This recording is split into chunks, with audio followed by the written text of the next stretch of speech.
नमस्कार। आज हम बात करेंगे विधिक जानकारी के अंतर्गत एलिमनी के बारे में। ये एलिमनी क्या है? किसे उपलब्ध कराई जाती है? और कैसे तय होता है कि किसी को कितनी एलिमनी दी जाएगी? तो आइए अब हम जानते हैं कि आखिर ये एलिमनी क्या है।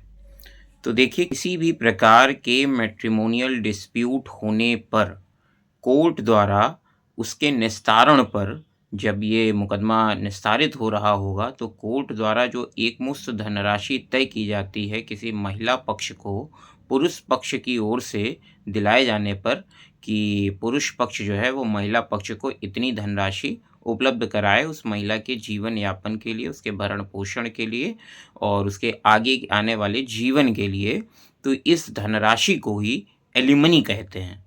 तो आप ये तो समझ गए ही होंगे कि आखिर एलिमनी किसको उपलब्ध कराई जाती है। तो एलिमनी सीधे-सीधे उस महिला पक्ष को उपलब्ध कराई जाती है, और किसके माध्यम से? उस पुरुष पक्ष की ओर से, जो उसका पति होता है।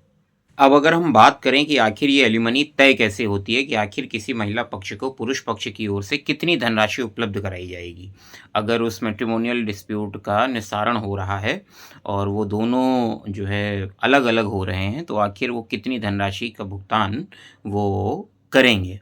तो देखिए, आपने कई बार टीवी पर और बड़े-बड़े सेलिब्रिटीज़ के बारे में सुना होगा कि 4 करोड़ रुपए एलिमनी दी गई, उनको 50 करोड़ एलिमनी दी गई, 50 लाख एलिमनी दी गई।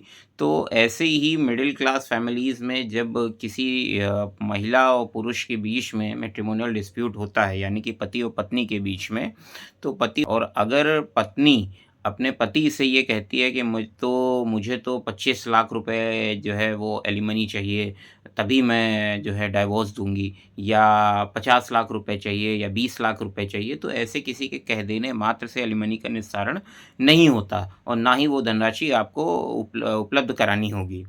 एलिमनी का जो सीधा-सीधा फंडा है, वो एलिमनी इस प्रकार से तय की जाती है कि देखा जाता है कि आखिर केस का क्या स्टेटस है, और केस का स्टेटस क्या है, कितना कैसे-कैसे आरोप लगाए गए हैं और उनमें कितनी सत्यता पाई गई है।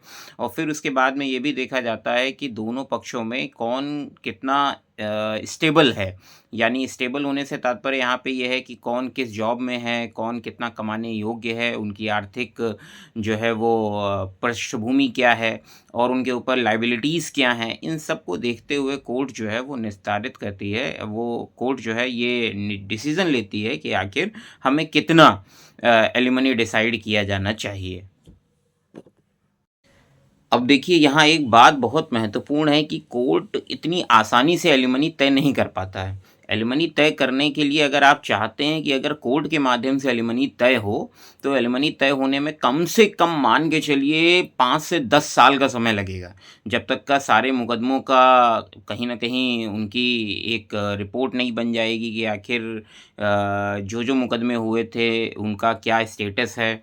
तो वो मुकदमे आप समझ लीजिए कि निस्तारित होते कम से कम 5 से 10 साल लग जाते हैं। तब जाकर के कहीं कोर्ट इस निस्तारण पे पहुँच पाती है कि आखिर किसके खिलाफ जो मुकदमे हुए थे, दहेज लिया गया था या नहीं लिया गया था, फिर दोनों लोगों की आर्थिक पृष्ठभूमि क्या है, किसके ऊपर कितनी लायबिलिटीज़ हैं, कौन कितना पढ़ा-लिखा है, इस चीज़ पे भी निर्भर करता है। अब अगर आप उस 5 से 10 साल का समय बचाना चाहते हैं कि आपको कोर्ट से एलिमनी तय होने में जो 5 से 10 साल का समय लगने वाला है, उससे आपको अगर बचना है, तो उसका सबसे बेहतर रास्ता और सबसे बेहतर विकल्प यही है कि दोनों परिवार एक शांति से एक जगह पे बैठें, आपस में तय करें कि किसने कितना खर्च किया था, किसने कितना खर्चा किया था, किसके ऊपर कितनी लायबिलिटीज़ हैं और कौन कितना दे सकता है आसानी से।